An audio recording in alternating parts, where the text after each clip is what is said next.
What'd you do? And welcome to episode 11 of the Talking Tactical podcast. Tonight we got Peter on, and we are going to talk paintball, field building, and a whole lot of other stuff I can drag out of him. So welcome, Peter. Hey, how's it going, Tyler? Oh, good. Slowly enjoying the Sunday. And welcome to episode 11 of the There's a video. There we go. Awkward. Perfect. There we go.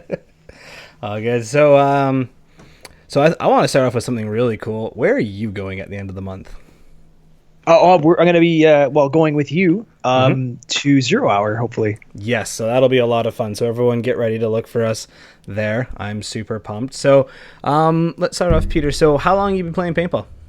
Oh, geez. It's going on almost 15 years now. 15 years. Nice. Yeah, So it's been a while. people who were born at the same time you started playing are going to learn to drive this year. That's intense. Yeah, it's weird. All right, so where'd you get your start on? Were you woods balling, air balling, renegade? Actually, just rec ball, buddies at cottage. Started off there and Nice. just progressed. Ended up my first real outing was to a Wasaga big game. Awesome. I think I have seen you there. So when you hit up at the Wasaga big game, I want to talk about that because Peter was commenting extensively on a show recently and wanted to come on. And I was like, awesome, cool. And then as I was getting to know him and everything, I was like, I've seen you at Wasaga big game because there was a special role you were holding down there. No. No, not the medic. That It's was always just medic. Medic Deadpool. Yeah, medic. It's always medic. Yeah. My buddy Tyler's always the Batstone, Tyler Batstone. He's always one of the sergeants, so he always locks down a medic position for myself. And been really lucky the last couple of years. I didn't go last year, but the last couple before that was a lot of fun. Yeah, because the last year you were there, I remember we were playing with, because Tyler's on the Vice team, and we were playing with them, and I remember you being the medic, because I was calling out for you all the time. Well, not just myself, also Vice Rancid. Yep. He's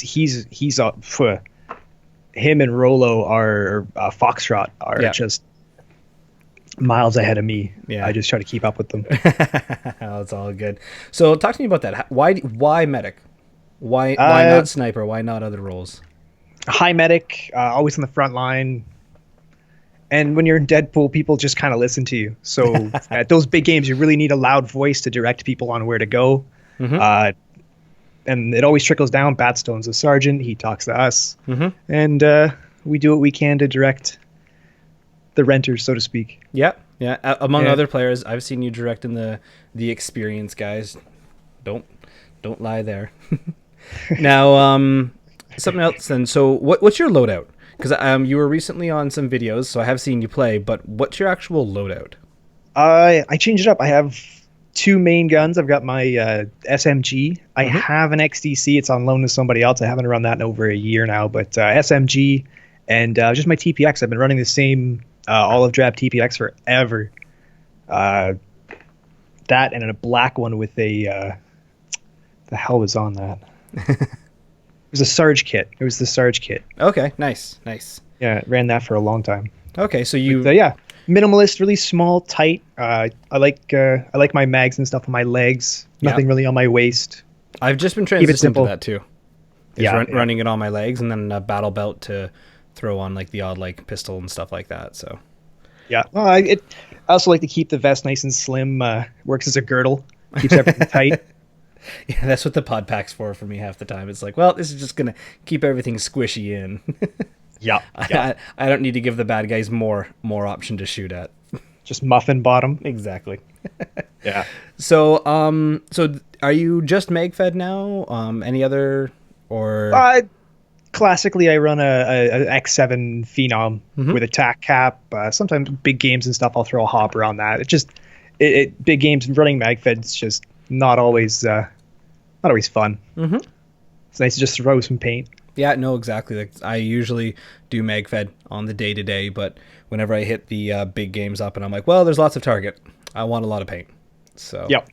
exactly. Oh, and woods ball, like going out to Sector 57, all those long shots. It's better to have more than 10 shots. Yep. Yeah. Sector is Matt. I forget his calls. Hollywood. He does Yep. the videos and stuff like that. He's been bagging Alex, just let me bring first strikes. Just let me bring first strikes. Alex is just like, no, you're gonna destroy people too much. If it's like an individual event, we'll talk. Not for the renters, man. So talking about fields a little bit there. What is the iconic field that you've designed and built? I didn't really build all of it. I got my hands dirty at the beginning, and I got really bad sunburn. But anyways, Gotham City at Georgina Paintball. I designed that with a lot of help from the owners, Deep and his partner Andrew, and then lots of help from the community. A lot of guys gave me a lot of suggestions for the final design. Yeah, and that was just recently featured on video actually by Slim, and you were in there. So talk to me about that day. So talk to me about breaking down the field and actually getting to play it. Oh, it's a whole different dynamic designing it. I did it in a 3D designer as well, so you could kind of do a walkthrough in it in the designer. So the field was always kind of real to me as it was being designed. And then actually getting to play it with these guys was just next level, especially the guys from CQB, having them back side by side, back to back. Yeah. It was just home again. It felt like home again. That's what CQB was. We all lived close by. We got there every weekend that we could. I even ended up moving down there from Toronto just to be down there more often. Just to get some more playtime in. Yeah, and so like it's like building a new home for your friends. They all came out. They all played. Yeah, memories. It was great. So it definitely has that alleyway feel to it. With the buildings on the side, the one big defend at the end. I have not had a chance to hit that field up yet. Something hopefully this summer. We'll see if I manage to get wrangled into the wedding season again or not, because that's been influencing my life for 2 years straight. Oh yeah, it's all good. Babies and weddings. Yeah, everybody's getting married or having kids. Yeah, exactly. So designing it then in the feedback, it's actually a really good thing because a lot of players are always talking online and saying like, hey, this is the field I want to see, this is the field that I want to play at. What were the trends and the things that you heard the masses crying for the most? Well, the main one stemmed from they didn't quite understand that it was just the images we were sharing were just the bare bones, just the wood, just the outline, so to speak. So lots of cover in the middle. We needed more cover in the middle. Yeah. They ended up putting in a truck. I didn't actually get there. I wasn't there for the final layout and the final designs, which was really nice because it was a huge surprise to me. Actually, everything was new at the same time.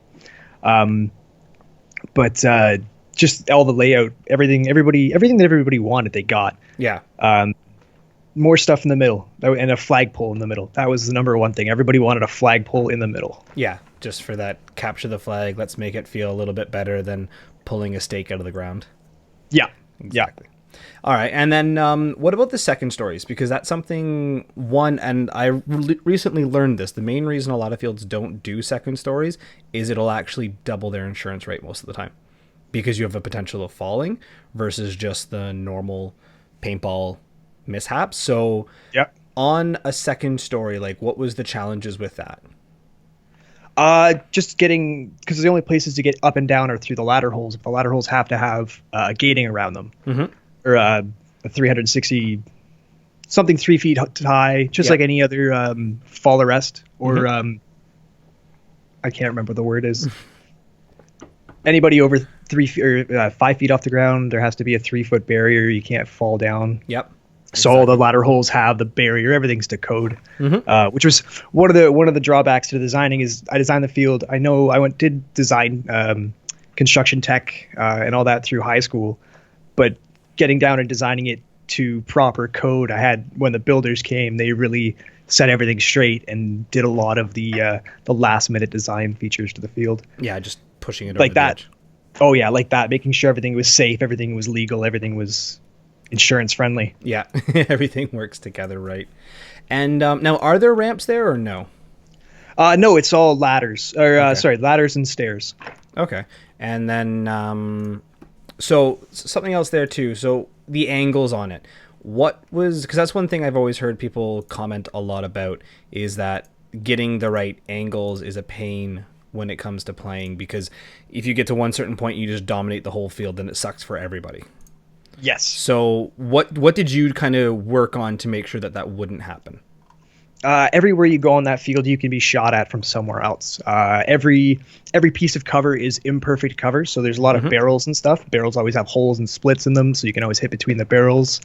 There's always, everything's wide open, even up on the top. You can still be seen up high.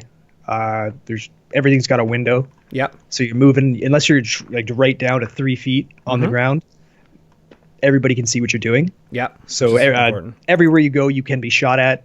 Everywhere you go, there should be someone you could be able to shoot at. Yeah. And then something else I really liked about the field, and I think this was super cool, was the colors. Now, I know, like you said, like you weren't there for the final part, but it's something I have seen Deep kind of doing at a lot of the fields is that instead of it just being, hey, this is the XYZ building, like, hey, this is the bank and this is that, and people are like, okay, is there like a money symbol on it or whatnot? He's actually got it color coded, right? He doesn't just have it color coded. He also has it labeled. They have the names on them. Patel Trust, for example, Blackgate Prison, GCPD. They all have names on the buildings as well as the color coding. Which, as you probably heard, there was a lot of that in Slim's video. Red building, blue building. Yeah, which makes it, like I said, like the communication on the field. It just makes it so much easier to do when you have that. And then so there's two really interesting buildings here, and I want to know how they play. There's the very end, which is the hotel. Is that what they're calling it, or the prison? The prison. Okay, prison's at the very end. So that's so tell me about that one. What's it like? It's massive. It's 72 feet across. Oh wow. By 24 feet deep. Okay. So it's huge, and it's 2 stories, 2 sets of stairwells in the back. Okay.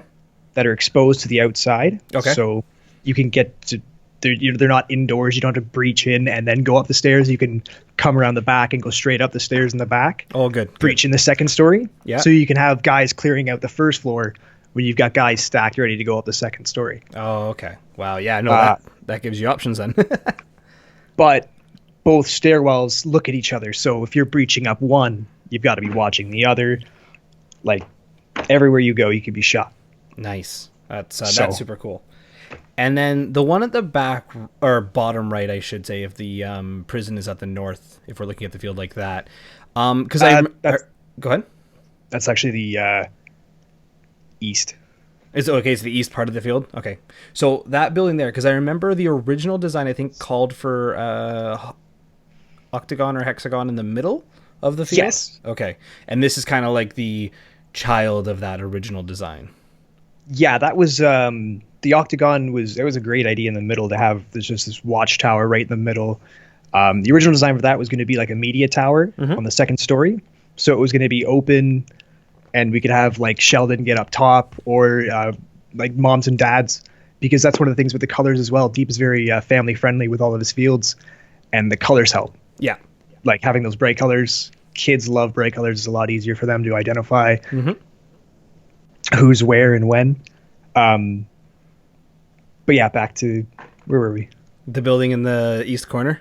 So the clock tower. Yeah. So the and then it kind of just became the father of that. So we ended up just moving up there, and then those 2 towers, the clock tower, the guard tower, and the watch tower, those evolved sort of as for big game defense. So those are set up to defend down the main road. Okay. In case of a big game. Okay, that's nice. Yeah, because I think they do all field, right? Like what Wasaga does? Yeah. So. Because they had the intermodal city at the top end of the field, so it was Nuketown or Tombstone. Okay. But it's nice to have 2 cities now, and having Gotham as kind of a assault the city. Yeah, it would. Yeah, definitely. Big games would become a lot more interesting, especially if you're pushing back with respawns. I think that would be awesome. So. Jordan McCurry doing a shout out for 2 handsome guys. I think my webcam must be broken then, or it's mood lighting. I don't know.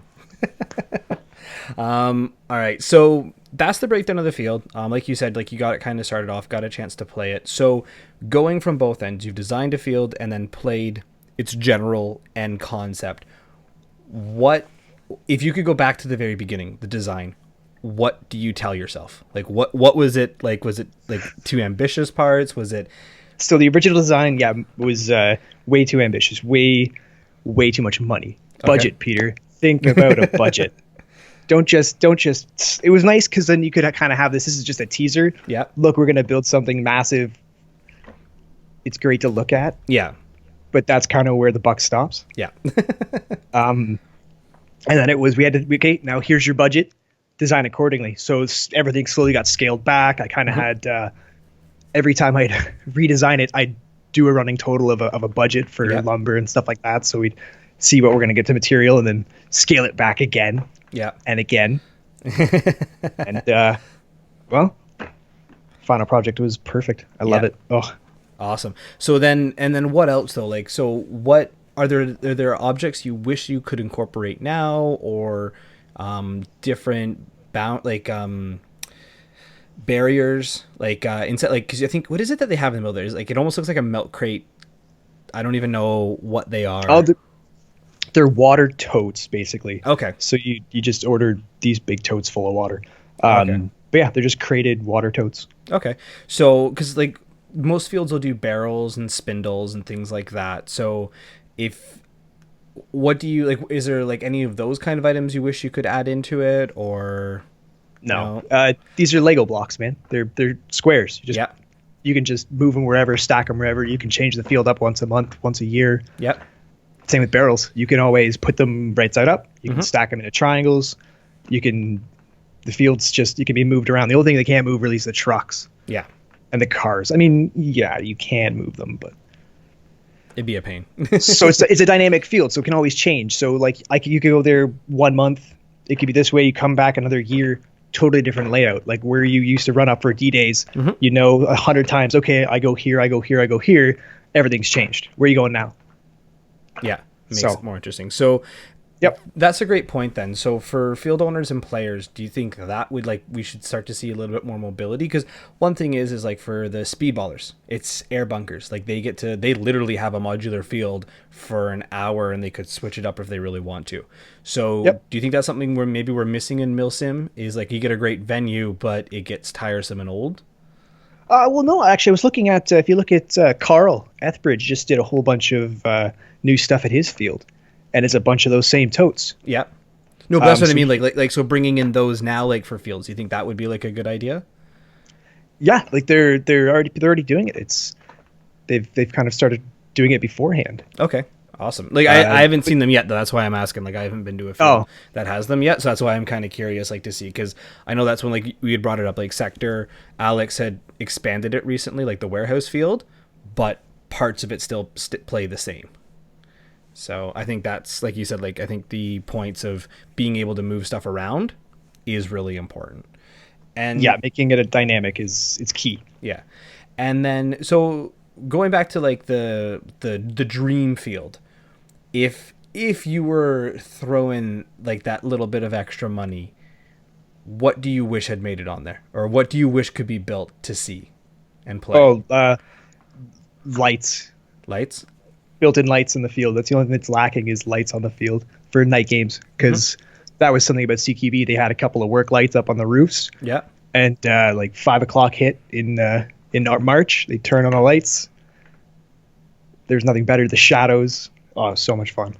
No, that's something too, though. Like it hopefully will be added or could be added in the future. Just yeah, it's something that can always be added to it, but that's something now would be awesome. No, that's a great point too, because I think a night market isn't taken advantage of. Like you have your indoor fields, and yeah, like they can go late into the evening. We had the late game for the MagFed Pickup League this year, which was interesting to say the least, when you have everyone running around on coffee instead of water. But yeah, dehydration. Yeah, that's always interesting, and there's only one washroom, so awkward. And Henry, talk about that a little bit, because he's in the comments here. He's talking about that, and I had an idea for a bunker system that would be more modular, but still made of wood, but could be reconfigured easily. So Henry, actually give a shout out description in the comments there, and talk about that. So what is modular to you then, Peter? Like for redesigning? I think what he's getting at is like the way they build log houses. They're cut on either end. They're cut with squares almost out of each end, and they Mm-hmm. kind of like slot together. Yeah. And you can make nice little V covers, stuff like that. Same way they build a log cabin, or you can do four in a row, stack Mm-hmm. them up high enough to jump through. Yep. It's a good idea. It's definitely something. One of the things Georgina was talking about doing a while back when I was there was an obstacle course, and we were going to do that. The place is filled with nice big thick cedar Yep. that they have to clear out and take down every once in a while, and all that excess cedar would have been perfect for that kind of cover. Yeah. It's a great idea. Henry had a really good idea there. Yeah. So no, and that's the thing. Like, find something that spices it up. Even something simple, like I've seen fields where they've just kind of taken a backhoe one year, dug a bunch of trenches, and then the next year built bunkers in a similar place, just to make it that little bit different. And you'd be amazed what fun comes out when you add a new cover from a new angle. One of the big problems with just taking a backhoe and digging, which Georgina found out a while ago, is they had a field called trenches. Yep. And every single March, it became a little pond. Yep. All the trenches were like 2 feet of water. They ended up just leveling it, and they built their Nuketown field on top of it. Yeah. But you always have to worry about the water table when you dig, which was it's just a nightmare. Because it's great now in the summertime when the water table's nice and low, but as soon as you dig in, God knows what you're getting into. You're gonna find places that you weren't expecting. Yeah. All right, so then let's shift a little bit away from the field and talk about more about play style. So, like you said, you've been playing for 15 years. How have you found the games changed here in Ontario in, like, say, the past 5 years? Oh, a lot more players. Well, the last couple of years, it's been tapered off, but prior to that, it just gotten bigger. The games have gotten bigger and bigger, and more players, more paint. People are getting a little more aggressive. Mm-hmm. But just much bigger. It's nice to see this. The sport just grew really big, and everybody's getting speedball guns because speedball guns are effective at big games. MagFed isn't really all that effective when you got to change mags every 10, 11 shots. Yeah, no, that'll do it. But Gets trying. yeah, and weighted down, you can't sprint as well. So Yeah. that'll slow you down. That's true, though. I think paintball's kind of hit that really nice niche, and I think it's more in general. Everything has where social media, online presence, being able to research things, like you're seeing people learn more of how to properly play now versus before, where it was really just word of mouth. Like now you can go on YouTube and watch Ryan Greenspan or Marcelo Margot or a lot of the other big name pros out there, and they'll teach you to snap shoot, where to bend, how to lean, things like that, and then breaking down the field. I think those are really great things and have helped the sport a lot. Like you said, blow up in the past 5 years. I do know last year was super quiet for everyone for big games though, but I think that was just the economy and everything. So then seeing the big games getting bigger and stuff like that, what direction do you think as players we should start going or thinking about, and then for the fields as well, targeting those guys? I don't understand the question. Sorry. So like you said, like there's a CQB field now here in Georgina built one, so we got that style. What kind of field play or marketing do you think the fields need to keep this sport growing or attract people to their, like, building a field that was talked about so much, sort of thing? Well, the MagFed pickup league, George has gone, or Maple Leaf Squad and George have gone just above and beyond with that, and that's what we need to get up. And this field just needs to get into that league. I don't think they've done a game there yet. No, it was only indoor over the winter. But yeah, there we go. So this coming summer, when they do the next season, hopefully they get on the field and they can do a couple there. But little 10-on-10 leagues, we really got to get onto that. There was a lot of talk of people wanting to get some kinds of MagFed leagues set up anyways. So that's really an untapped market. There's guys who want to do just a little squad based 5-on-5 SWAT team style stuff. Yeah. Well, yeah, because like at Sector, I know, like you said there, like I want to see the competitions too. I want to see the tournaments. I want to see myself have a regular group that I get to, like, get either better or have other people chasing my coattails, like whichever I fall into in that league. Because I'm not sure if you made any of them last year, because I know you've been to Sector a couple, but like for the walk-on league that we've been doing, or the walk-on games, it's just organized walk-on, but we're doing a tournament in May.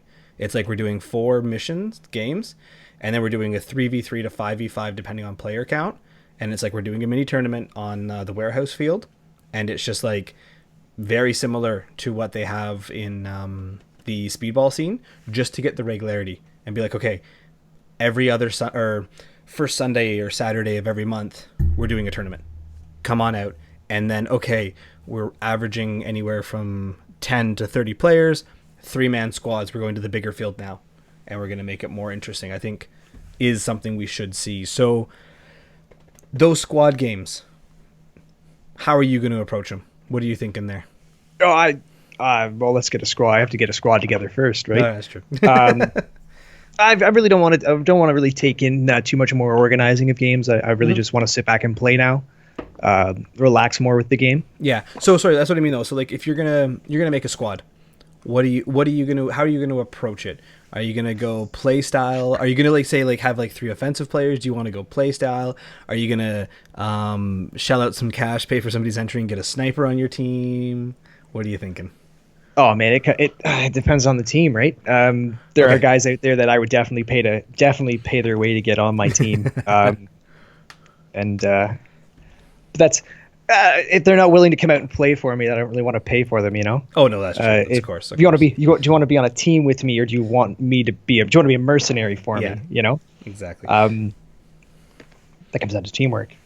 So, okay, go ahead. You're gonna say something? No, okay. I'm good. Okay, so then like play style though. What do you think then? If we're gonna like, I like aggressive guys. Speedballers, like these guys from CQP. The reason why we got so good was exactly that. We either played together and got good, or we were chasing each other's coattails for weeks. And there were guys you could see they would drop off for a couple weeks, come back, and we were doing laps around them. Yeah. And vice versa. Like you take a couple weeks off, you come back, and Zach just did a 360 on you and knifed you. What the hell? Where'd that come from? Keep your skills fresh. Exactly. You just got to keep sharp. Yeah. And Henry has a good point too, like to help grow this fields. I think it would more pertain to the city ones in the indoor, but it's about putting in GoPro cameras from the corners and watching and live streaming big games. It's a great point. To be frank though, and I have seen this in general, like doing the podcast and trying to do social media out on the fields, network coverage. You're using cell phones to stream data. How many gigs are you going to run through? Things like that just gets nuts. And a recording is great. I think though that the photography, like Sheldon, for example, doing his photography, I think is great on the fields, better than a video, just because he catches everyone. Even if you're not really close to the front, but you have your marker up and you're in a great pose, it looks a lot better. It doesn't really matter if you're 30 feet or 10 feet from the front line. Like, both look awesome. With the live streaming though, sorry, excuse me, I don't mean to cut you off. With the live streaming, it always comes down to one very, very simple thing: location. All the best outdoor fields, where are they? In the country, where they don't have 3G coverage. Some of them don't even have phone lines. Yep. There was a place called Screaming Eagle Paintball. That place was probably one of the best outdoor fields. It closed down recently in the last couple of years, but so they didn't even have a phone. When you called, you maybe got the guy's cell phone who was working there. Yeah, exactly. And he lived there on the field all the time. So getting live streaming and stuff isn't that easy with some of those fields, especially with the large data streams of a GoPro. Yeah, it's just not attainable. What are you drinking there? Looks delicious. Oh, I'm having my oh crap! I almost said Guinness. Keith's. I got my Keith's in my first order glass. Always the classic. Nice. Yeah, no, but the guys coming on YouTube and making their videos definitely has been helping the sport. Teams are starting to get into multi-angles. I think that's awesome as well. But let's give them the venue. Give me the 5v5, one video from Team A, 5v5 video from Team B. Let me actually see the breakdown there. I think that would be a lot of fun. Yep. So yeah, super cool to see. The other thing too is a field that actually did it really well. I'm not gonna say on a budget because it was well done, but it wasn't a huge thing. Was Flag Raiders had their 3v3 TKO tournament. Would have been about a month ago. They had stationary cameras. They had one on each corner and then one at their center for the Doritos and the Snake side, and they did a pretty good job. It was just the announcers. They'd flip from camera to camera. No cameramen were needed. It was just, it's an indoor field. It can't do huge, but I loved it. And I thought it was super cool because I got to see guys who I see at the field on playing. Like it wasn't just the pros, like you see at the NXL and stuff like that. Like I think that's really cool, and we'll just see more and more of it as we go along. So those will be really cool. But yeah, I think we're both agreeing on the fact that the tournament series. Let's get the tournament guys out. Let's get them out and see where they go. So I'm gonna like I know you said like I don't want you to hear it from an organizer standpoint. I want to hear it from as a player standpoint. How would you want to see a 3v3 tournament set up? Like just like whatever round preference. robin. Everybody gets to play everybody else. Those are always the best, and it's always the best. Worked out the point system based on players knocked out, and just do a round robin. Everybody gets to play everybody. It takes a little bit longer, but you could even break it down into a couple of weeks. Yep. It doesn't have to be a one day event. Like a lot of these guys try to cram as many games into one day as possible. But with MagFed, these guys are like herding cats into a bath sometimes. You really have to get on them. So true. Now, big field though, or do you think CQB at least to start with?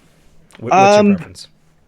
With the little 3v3 things, you need a field that has a lot of subfields that are broken down, because then you can get 4 or 5 games going at once. Then it breaks down to having volunteers for refs and things like that. But as many games on at once as you can get going. Yeah. I mean, keep it dynamic, change up the fields. Is just going, okay, we're going to do the missions. Got to keep missions fresh, because everybody wants to play terrorist hunt, but let's defuse a bomb. Yeah. Let's defuse a bomb with an actual buzzer on it. George did that recently. He had the flip switches. At the event that I'm doing, the final objective is a cell phone, where there's a code hidden. Like you've worked towards a code throughout the event, and there's a cell phone in a locked safe. And I'm like, okay, how do I control this so no one gets to it? It's a cell phone in a knapsack on a third-party neutral team that shoots everybody. Get the knapsack, bring it to the home base, close to everyone's spawn, and then there's the lock key there. And then you have to enter in the passcode to win. Oh, no. Keep it simple. Oh, KISS. You got to remember that when you're organizing, man. KISS. Keep it simple, stupid. Oh, no. You got to. It is, but like the players I'm going to have as my third objective is like if it's going too long, they're just going to walk the knapsack in. Like it's one of those ones that have things in place to keep it going. And you're right. Keep it simple, stupid, and then keep it stupid proof. Because the problem with that though, you make it idiot proof, they keep coming out with better idiots. That's true. So That's true. you gotta break it down to the simplest possible thing. Like a cell phone's a great idea. Maybe do like a safe with a quick little 2-3 code combination, and then that's it. Just a little lockbox with a phone in it. Yep. Because I'm a knapsack with a lockbox with a phone with a it's just on a frog on the bottom of a log. Yeah. Bottom of the sea. I don't know. It's been a long time. That's all good. Song stuck in my head now. The camping season's begin. It's fine. But yeah, sorry. I really want to touch on the GoPros. It was a great thing to have. Like I got to get in on the ground floor of that fad starting with everybody putting a GoPro on the side of their head. Well, contours, GoPros, action cameras, the Reds, go on and on and on with different names. But everybody started doing more crazier things, and you got guys coming out that were like new to CQB. They were like trying to prove themselves with these GoPros on, and they just wanted to get up on that level. And they just at a climax, and I actually ended up breaking my collarbone trying to pull off a crazy stunt, all rigged up on camera. It was fantastic, but it just started to climax. People just were doing more crazy things. Like Mercies were becoming a thing of the past. And it was like, how close could I get to shoot a guy? Yep. It just wasn't. It kind of got crazy, but it's a lot really cool because then YouTube channels started popping up everywhere. Yeah. Everybody in there and their brother had a YouTube channel. Yeah. And well, everyone of the brothers seems like to have a GoPro, but then when you actually look up the field or the game or anything else like that, like there's nothing online. And I'm just because they post it, but they don't have it. Well, they don't really have it well tagged or documented. It's just like Jim Bob Georgina Paintball. Okay, well, yeah. There's no hype to it. How am I going to find this? Yeah. The other thing too, though, is I think there is a budget entry that people have started to introduce. So this is like I've seen people post just a GoPro on a mask. I enjoyed the game. It was okay. But it's like, no, like I want to see the shot cam. I want to see the head mount. I want to see you like popping smoke and running through it. Like I think we have like the really good like Slim, Nightmare, Hedgehog, all those guys are doing really good quality videos, but don't get me wrong, like they were doing it for a long time before you had a Yep. chance. And they evolved into it. And I think jumping in feet first is a little bit more than people expect. And the editing, Yep. I had an R7. Unfortunately, like my stickies ran out, so I don't use it anymore. But I had an R7 for a while, and it was like, great video, great thing. And I watched it, and I'm like, it's a 10 freaking minute video. But I'm like, what do I cut? Do I cut here? Do I cut? But then you go to get the story of it, and you're like, damn it. So Yeah, I ran into the same problem cutting a lot of stuff, and it was just a matter of cutting it just at the pauses, because Yeah. I found that I'd get into a corner and I'd sit there. I wouldn't camp so much, but I'd just sit there and I'd wait for a bit and I'd listen, and that's boring. It doesn't make for good footage, which is why you've come down to these montages Yeah. where people are just boom, boom, boom, boom, action, action, action, action, action, action, action. Yeah. First I did this, then I popped a smoke, then I breached in here, shot these two guys. You don't really see the fluid movement of what they've been doing, but that would be boring. It's so boring to watch. yeah, which is why I want to see the multi teams come in. Yep. Yeah. When you get there was actually back before Georgina even started building Gotham, my little side team, the Manicorns, we were talking about doing a 4-man video setup like they did on. Well, you see it on Node, right? Those airsoft guys. Yes. Yeah. They that would be amazing. I'd love to see a group of guys that had the money to throw together to do that. But it really comes back down to having the money to do it. Like those guys started off as CG filmmakers on YouTube, and then there was the YouTube initiative, and they started getting more money. Yep. And now they can afford to do better things. But with everybody's dumping all their money into their gear Yeah. in paintball, you know. Yeah, so there's that too. Henry has two things there. So he's mentioning like motion tracking action cameras, which is a good point. Again, the Expensive, very expensive. Yeah. The other thing too is, like you said, if you're doing like your 3v3 tournament and you're going to post it after, that's great. But let's look at it this way. Say we have 5 teams playing today, 15-minute games. We're already up to an hour and 15 minutes of game time Editing. footage. Editors. Then, yeah. You need an editor for every game, or an editor for every camera to Yep. start, and then an editor for every game to get all that pre-edited footage mashed together. It would just be a nightmare. It wouldn't. Yeah, which it's a good idea. It's just like you said, there's a dream field and then there's a dream budget field, and it's the combination there. The money's just not there in paintball. Like unless you get a bunch of guys together who are willing to just nothing but YouTube channel and videos 24 hours a day. It's not going to happen. Not at that scale. But it'd be great to have. I mean, it's dream, right? Dream field. For sure. Now, he does Dream have team. a second good point, though, is that fields need to encourage players to post their videos on Facebook and YouTube channels. I 100% agree. Local fields I've seen have started to put in a selfie like banner kind of thing. Is like, hey, you came to the field, go stand here and take a picture, post it on Facebook, Instagram. But I do think that maybe posting something online like, hey, post a video, tag us for an entry to to get into like a free entry or free bag of paint, something like that, really simple, wouldn't be a bad idea. And it's not like a huge cost. Like I said, like if you get like, okay, in the month, let's do a posting of put in an entry, and it's like, okay, after 30 entries we'll draw, and then after 50 entries or a time period, like as time goes on, and then I think that would be good. Like I said, like get the social media out there, get those other guys, and like get the walk-ons, because you know what, like I go through Instagram and I look up the hashtag paintball, and like it just keeps going and going and going, and then every once in a while I'll see like those walk-ons and it'll be a good spread, and I'm like, that's what I want to see. Get those guys posting, get out and play. Don't be intimidated by me and my dreads and my mags and my complete camo. Just show the guy in his car jumper suit and with a renter, and I think that'll be the good idea. But it is a good point. Like it is all dream stuff to do, but it's just a matter of getting out and doing it. Or actually, even something even simple would be show the staging area as a live check-in. Hey, I'm thinking about hitting up the field. How many people are there right now? Like if you got a good turnout, let me just log on really quick. Oh, sweet, there's like 30 people there. I'll probably head out, because nothing's worse than getting to a field if it's dead, or if it's just like you're going in and you're like, it's my one day and I can't. So there's another topic I had. Now I'm forgetting what it is, of course. Well, I want to go back to the designing and stuff. Okay. Like it. just getting down to the bare bones. Like, yeah, I came down to budget and cutting things back and scaling things back down and back up. But the field's massive. Like this, just to put it in perspective, the entirety of CQB fits into the open space in the middle of Gotham. Like that's just the size of that field, and having to fill that was a nightmare. And then that's why we went with the modular system for all the stacking and the building. Angles was a huge thing, and huge design flaw that I didn't. One of those things, you can put it on paper, you can put it onto a 3D rendering, you can run through it 1,000 times in your head, but then when your boots on the ground looking at this field, there's a huge glaring design flaw that just, as soon as you see it, it hits you right in the face, and it's like, oh wow, goddamn, how did I miss that? You can see the one team spawn directly across the field to the other team spawn. Mm-hmm.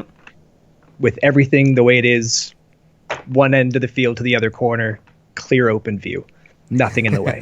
Total glaring design flaw, and it just, well then, that makes the 3-2-1 go a little more interesting if people notice that. Yep. Well, it's something we've seen at the pickup leagues. Is we had people defending quite early on. But we had this is big numbers. Like, it's an indoor field and we got like 60 people there. So it's like 30 on 30 kind of thing. And there's just people lined up against the wall. And we're just telling them, like, you got 2 lives. If they hit you at the beginning, you're screwed. Yeah. And God, yeah. Yeah. And like you said, like, it is just a learning curve. Yep. Oh, and that comes down to the tactical paintball. Like when we would play against each other, it would be the D-Days it wouldn't be infinite lives like in Slim's game when it was that CQB returns he did. Where we had infinite lives going up, we would do it in 2 or 3 lives, and it would be the same 5 guys would just have that field down to the point where it's boom, boom, boom, boom, cover, shoot, move, over and over again. But having that back is just insane. Yeah. It's mind's blown. No, for sure. So it's something, definitely want to hit up. I'm super excited to actually, because like you said, like the CQC of it, I am excited for 0 Hour. That was the field I was going to talk about and what I wanted to mention. Huge. That's something I definitely wanted to talk about. I have had the maps for that on my phone for the last 3 days, and they originally it was one way, and then they changed the orientation of the field where the spawns are on a different side. So I'd been poring over the stacking of those buildings, just kind of getting a 3D in my head of where to go, what to do, and then they changed the spawns, so now a week's worth of prep is now gone. And I have to redo. But that's if it even changes, because again, who knows what the games are going to be. Exactly, or the missions and everything else like that. But it's important to understand the breakdown, like you said, what works, what doesn't, what side will allow me to get cross field shot, what's more of a I got to fight my mirror all the way up, things like that. I think it's huge for that. So really. Quick question for Henry, and then I think we'll wrap it up. Is what 3D program do you use? Because he uses SketchUp, and it's great. Yeah, I used SketchUp to do it up. That's what Mark has, that 3D rendering that Mark was using. I sent him just my bare bones file, and he added in all the extra stuff to it, which was pretty cool. Nice. And then he ended up, that whole fly through was all him. That was pretty cool watching that. He did a really good job on that. But yeah, that was all the original was all done in SketchUp. I don't know what he did his after in, but SketchUp is what I used. Yeah, and I think like you said, like that'd be a cool thing to see on fields. I want to see more breakdowns. I actually want to see a map. What am I looking at? Things like that. I think that would be an interesting touch, especially for big games, to start seeing those things hit up. So, all right. So Peter, so where can people find you? I don't really kind of fallen back off social media, but I have a YouTube channel, Mr. NeroWulf. I do a lot of Instagram at Mr. NeroWulf. It's NeroWulf. Yep. If you're watching any of the videos, it is in the name there. We'll tag it in the description as well. Cool. Instagram. I mostly just Instagram now. I was thinking about getting some YouTube done. Hopefully, I've got my GoPro set up, so we'll do some 0 Hour footage. Nice. That'll be fun. Yeah, I'm looking forward to it. It'll be cool. Definitely, as long as you're running red. I'm just gonna put it that way. So while you're driving down, put bugs in ears.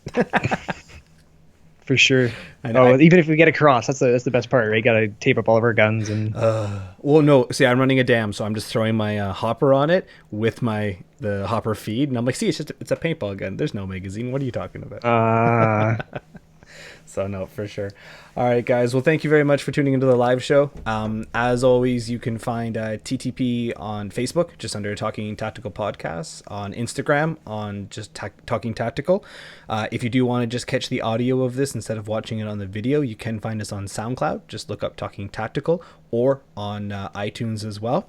And then if you did want to catch the live video, or say miss the live video, don't really care like watching it on Facebook, we also have our YouTube channel, Talking Tactical as well on there. So thank you very much, guys, for checking us out, and we will see you on the field.